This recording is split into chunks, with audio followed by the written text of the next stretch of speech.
नमस्कार। प्रभाव साक्षी news network के खास कार्यक्रम जन गण मन में आप सभी का स्वागत है।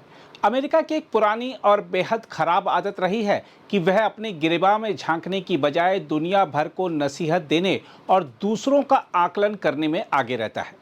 इसी कड़ी में अब United states commission on international religious freedom यानी USCIRF नाम के अमेरिकी आयोग ने एक बार फिर भारत को लेकर पक्षपातपूर्ण और भ्रामक रिपोर्ट जारी कर दी है, जिसमें राष्ट्रीय स्वयंसेवक संघ यानी RSS और भारत की खुफिया एजेंसी रॉ पर निशाना साधने की नाकाम कोशिश की गई है।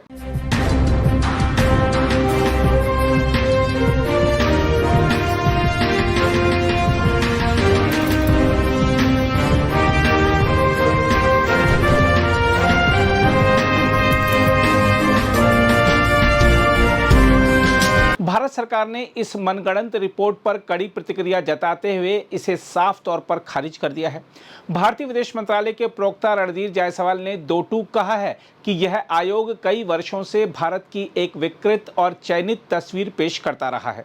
उन्होंने स्पष्ट किया कि यह रिपोर्ट तथ्यों पर नहीं बल्कि संदिग्ध स्रोतों और वैचारिक एजेंडे पर आधारित है। इस तरह की लगातार गलत बयानी से आयोग की विश्वसनीयता ही कमजोर होती है। हम आपको बता दें कि जिस आयोग ने यह रिपोर्ट जारी की है वह खुद अमेरिका की राजनीतिक संरचना से प्रभावित है। उसके सदस्यों की नियुक्ति वहां के राष्ट्रपति और राजनीतिक नेतृत्व करते हैं।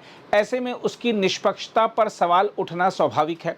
इसके बावजूद वह दुनिया भर में धार्मिक स्वतंत्रता के नाम पर ज्ञान बांटने निकल पड़ता है, जबकि अपने ही देश में मंदिरों पर हमले, भारतीय समुदाय के खिलाफ बढ़ती नफरत और असहिष्णुता पर चुप्पी साधे रहता है। अमेरिका में नस्ल के आधार पर कितना भेदभाव होता है यह किसी से छिपा नहीं है। अमेरिका में आर्थिक विषमता कितनी बढ़ती जा रही है इस बारे में वहां कोई चिंता नहीं हो रही। अमेरिका में आए दिन बच्चे से लेकर बूढ़े तक गन उठाकर दूसरों पर सरेआम फायरिंग कर दे रहे हैं, इसकी किसी को चिंता नहीं है। अमेरिका के बैंक धराशायी होते जा रहे हैं, उसकी किसी को चिंता नहीं है। अमेरिका के बड़े शहरों से अक्सर ऐसे वीडियो देखने को मिलते हैं जहां लोग सड़कों पर फटेहाल अवस्था में भूखे सो रहे हैं, उसकी भी अमेरिका को चिंता नहीं है, क्योंकि अपने देश के हालात को ठीक करने की बजाय अमेरिकी अधिकारी वहीं बैठे बैठे अपने आकाओं के मन मुताबिक यह रिपोर्ट तैयार करने में व्यस्त रहते हैं कि किस देश के लोगों को कितनी धार्मिक स्वतंत्रता मिल रही है, किस देश में प्रेस को कितनी स्वतंत्रता है या किस देश में मानवाधिकारों की क्या स्थिति है, आदि आदि। हम आपको बता दें कि USCIRF की ताजा रिपोर्ट में भारत को विशेष चिंता वाला देश बताने की कोशिश की गई है और यहां तक कहा गया है कि हथियारों की बिक्री और व्यापारिक नीतियों को धार्मिक स्वतंत्रता से जोड़ा जाए। यह न केवल भारत की संप्रभुता पर सीधा हमला है, बल्कि यह दर्शाता है कि अमेरिका अपने आर्थिक और रणनीतिक हितों को दबाव के औजार की तरह इस्तेमाल करना चाहता है। लेकिन भारत अब वह देश नहीं है जो इस तरह के दबाव में आ जाए। जहां तक राष्ट्रीय स्वयंसेवक संघ का सवाल है, यह संगठन 100 वर्षों से देश में सामाजिक समरसता, सेवा और राष्ट्र निर्माण का कार्य करता रहा है। आपदा के समय सबसे पहले मदद पहुंचाने की बात हो या समाज के कमजोर वर्गों की सतत मदद करना हो, संघ के स्वयंसेवक हमेशा अग्रिम पंक्ति में खड़े नजर आते हैं।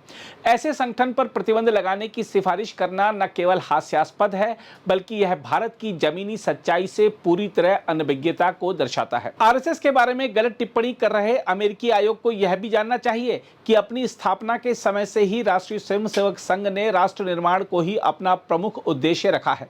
आजादी के बाद से अब तक वक्त कैसा भी रहा हो, राष्ट्रीय स्वयंसेवक संघ ने कभी भी कटुता नहीं रखी, क्योंकि लोकतंत्र और संवैधानिक संस्थाओं में प्रत्येक स्वयंसेवक की अटूट आस्था है।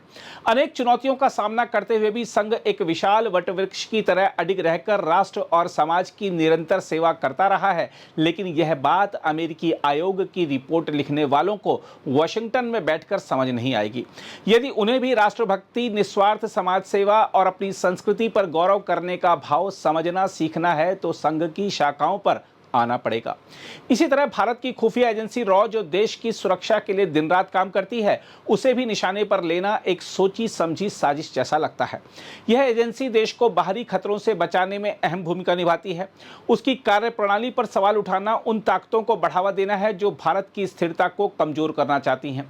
अमेरिकी रिपोर्ट में यह भी आरोप लगाया गया है कि भारत में धार्मिक स्वतंत्रता की स्थिति खराब हुई है, अल्पसंख्यकों को निशाना बनाया जा रहा है और विभिन्न राज्यों में कानूनों को सख्त किया जा रहा है, लेकिन यह आरोप आधे अधूरे तथ्यों पर आधारित हैं। भारत जैसे विशाल और विविधता से भरे देश में कुछ घटनाओं को पूरे देश की तस्वीर बताना सरासर गलत है। यहाँ 1 अरब से अधिक लोग हर धर्म के साथ मिलकर रहते हैं और यही इसकी असली ताकत है। भारतीय विदेश मंत्रालय ने सही सवाल उठाया है कि अमेरिका अपने यहाँ मंदिरों पर हो रहे हमलों, भारतीय मूल के लोगों के खिलाफ बढ़ती हिंसा और डर के माहौल पर कब ध्यान देगा। वहां की सड़कों पर जो हालात हैं, क्या वह धार्मिक स्वतंत्रता का आदर्श उदाहरण है? अगर नहीं, तो फिर दूसरों को उपदेश देने का नैतिक अधिकार कैसे बनता है? यह भी ध्यान देने वाली बात है कि यह आयोग पहले भी भारत के खिलाफ इसी तरह की रिपोर्टें जारी करता रहा है और हर बार उसे करारा जवाब मिला है। भारत ने स्पष्ट कर दिया है कि उसकी लोकतांत्रिक व्यवस्था, बहुलतावादी समाज और सांस्कृतिक विविधता को कमजोर करने की कोई भी कोशिश सफल नहीं होगी। सच तो यह है कि यह पूरी कवायद भारत की बढ़ती वैश्विक ताकत से घबराहट का परिणाम है। जब कोई देश तेजी से आगे बढ़ता है तो कुछ शक्तियां उसे रोकने के लिए इस तरह के हथकंडे अपनाती हैं, लेकिन भारत अब इन साजिशों को समझता है और मजबूती से उनका जवाब देता है। बहरहाल, यह कहा जा सकता है कि अमेरिका को पहले अपने घर की हालत सुधारनी चाहिए, फिर दूसरों को सलाह देनी चाहिए। भारत को किसी प्रमाण पत्र की जरूरत नहीं है।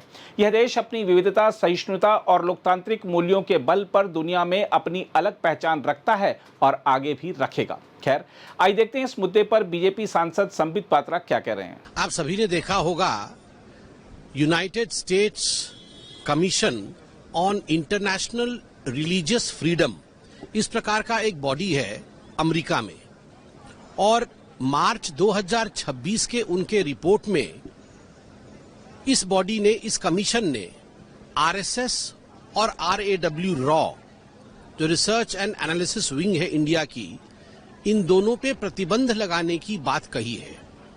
इसका जवाब भारत की सरकार और भारत की सरकार की ओर से एमईए ने स्पष्ट रूप से दिया है और कहा है कि ये जो कमीशन है अमेरिका की, यह कमीशन एक सब्जेक्टिव रूप से काम करती है और इसके जो सोर्सेज हैं ये क्रेडिबल सोर्सेज नहीं है, ऑब्जेक्टिविटी या तथ्य नहीं है। एक तरह से भारत सरकार ने, डिपार्टमेंट ऑफ एमईए ने यूएस के इस कमीशन के रिपोर्ट को खारिज किया है। मगर इसमें दुखद और आश्चर्य, मुझे लगता है आश्चर्य का विषय नहीं है, कांग्रेस तो ऐसा ही करती है। कांग्रेस के ऑफिशियल हैंडल ने United states commission for international religious freedom का जो रिपोर्ट है मार्च 2026 को, उसे एंडोर्स किया है। उन्होंने कहा है कि अमेरिका ने और अमेरिका की इस एजेंसी ने जो कहा है वो ठीक कहा है। आप देखिए, ये कांग्रेस पार्टी हिंदुस्तान को बदनाम करने के लिए किस हद तक जा सकती है, हिंदुस्तान की खिलाफत में किस हद तक राहुल गांधी के कहने पर कांग्रेस पार्टी जा सकती है। पहली बात तो हम इसमें बता दें, raw, research and analysis wing के खिलाफ और उस पे प्रतिबंध लगाने के लिए कोई कमीशन भारत को नहीं कह सकती है, और आज कोई कमीशन कह रही है तो भारत की सरकार उस पर जवाब दे रही है और कांग्रेस पार्टी रॉ के विरोध में बोल रही है। कांग्रेस पार्टी इस कमीशन के साथ खड़ी है। दूसरा विषय, इस कमीशन को हेड कौन करता है, इसका वाइस चेयर कौन है? इस कमीशन में डॉक्टर आसिफ मोहम्मद नामक एक पाकिस्तान से आया हुआ एक अमेरिकी नागरिक है, जो इस पूरे कमीशन के वाइस चेयर है और कमिश्नर है। जितनी भी इस कमीशन की मीटिंग होती है उसमें डॉक्टर आसिफ मोहम्मद बैठते हैं, डेलिब्रेशन करते हैं, और उनके कहने पर इस प्रकार का एक रिपोर्ट, जो कि भारत के विरोध का रिपोर्ट है, ये बनाया गया है। ये राहुल गांधी जब विदेश जाते हैं तो इन्हीं प्रकार के लोगों के साथ मिलकर किस प्रकार भारत के छवि को धूमिल किया जाए, किस प्रकार भारत के छवि को डेंट किया जाए, उसका कोई कोर कसर नहीं छोड़ते हैं। देखिए, यही वो राहुल गांधी थे जो रिलीजियस फ्रीडम को लेकर, आप याद करिए, लंदन में जाके कहते हैं कि भारत में परिस्थिति ऐसी है कि आज सिख जो है वो भारत में टर्बन नहीं पहन सकते, वो पगड़ी नहीं पहन सकते, कड़ा नहीं पहन सकते, गुरुद्वारा नहीं जा सकते। उन्होंने कहा था कि भारत में वो पार्टी सरकार चला रही है जो मुस्लिम ब्रदरहुड के जैसे है। उन्होंने यह भी कहा था कि आदिवासी, दलित इत्यादि मिल करके आईएस जैसे आतंकी संस्था बना देंगे, क्योंकि इनके खिलाफ बहुत अन्याय हो रहा है। तो स्वाभाविक है राहुल गांधी जैसे लोग विदेश जाके इस प्रकार कमीशन में जाकर अपने वक्तव्यों के माध्यम से भारत को नीचा दिखाने के काम करते हैं। और डॉक्टर आसिफ मोहम्मद, जो कि पाकिस्तान डायस्पोरा का आदमी है, पाकिस्तान के बहुत बड़े डायस्पोरा को वो कैलिफोर्निया में चला रहे हैं, जो वाइस चेयर है इस कमीशन के, उनके वक्तव्य पे भारत में संघ और research and analysis wing RAW को बैन किया जाए, उसके ऊपर कांग्रेस पार्टी अपने ऑफिशियल हैंडल पर भारत के खिलाफ वक्तव्य दे रही है। बहुत ही दुखद है कि कहीं न कहीं भारतीय जनता पार्टी और मोदी जी के खिलाफ बोलते बोलते आज कांग्रेस पार्टी भारत के खिलाफ, इंडिया के खिलाफ खड़ी नजर आ रही है। अगर आप भी लेना चाहते हैं देश दुनिया की तमाम जानकारी तो आज ही सब्सक्राइब करें हमारे चैनल को। साथ ही नीचे दिए बेल आइकन को जरूर दबाएं ताकि हर अपडेट आप तक पहुंच सके।